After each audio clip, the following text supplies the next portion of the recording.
ഇന്ന് നമ്മൾ നോക്കാൻ പോകുന്നത് ഒരു റിലേഷൻഷിപ്പ് റീഡിംഗ് ആണ്. നിങ്ങൾ ഒരു ബ്രേക്കപ്പിലോ അല്ലെങ്കിൽ ഒരു നോ കോണ്ടാക്റ്റിലോ ആണെങ്കിൽ നിങ്ങളുടെ പ്രണയത്തെക്കുറിച്ച് നിങ്ങളുടെ വ്യക്തിയുടെ മനസ്സിലൂടെ കടന്നു പോകുന്ന ചിന്ത എന്താണെന്ന് നമുക്ക് നോക്കാം. അതിന് വേണ്ടി ഞാനിവിടെ 4 പൈൽ വെച്ചിട്ടുണ്ട്. നിങ്ങളുടെ ഇൻറ്റ്യൂഷനോട് ചോദിച്ച് ഏതെങ്കിലും ഒരു പൈൽ നിങ്ങൾ സെലക്ട് ചെയ്യുക. അപ്പോൾ നിങ്ങൾ സെലക്ട് ചെയ്തെന്ന് വിചാരിക്കുന്നു. നമുക്ക് നോക്കാം.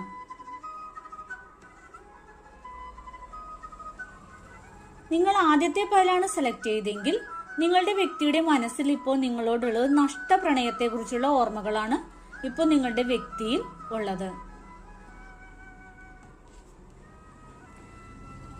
ഇനി നിങ്ങൾ രണ്ടാമത്തെ പൈലാണ് സെലക്ട് ചെയ്തെങ്കിൽ നിങ്ങളുടെ വ്യക്തി നിങ്ങളിൽ നിന്ന് ഇപ്പോൾ മൂവ് ഓൺ ചെയ്തിരിക്കുന്നു. ആ വ്യക്തി തനിക്ക് പ്രാധാന്യം കൊടുത്ത് ഇപ്പോൾ മുന്നോട്ട് പോയിക്കൊണ്ടിരിക്കുന്നു. ഇനി നിങ്ങൾ മൂന്നാമത്തെ പൈലാണ് സെലക്ട് ചെയ്തെങ്കിൽ ആ വ്യക്തി നിങ്ങളിലേക്ക് വീണ്ടും സ്നേഹവുമായി കടന്നു വരാൻ ആഗ്രഹിക്കുന്നു. ഇനി നിങ്ങൾ നാലാമത്തെ പൈലാണ് സെലക്ട് ചെയ്തെങ്കിൽ നിങ്ങളുടെ വ്യക്തിയുടെ മനസ്സിൽ ഇപ്പോൾ ഒരു കോൺഫ്ലിക്റ്റ് ആണ് നടന്നുകൊണ്ടിരിക്കുന്നത്. വേണമോ വേണ്ടയോ, എന്താണ് ചെയ്യേണ്ടതെന്നുള്ള മനസ്സിലൂടെ അങ്ങനെയുള്ള ചിന്തകളാണ് കടന്നു പോകുന്നത്.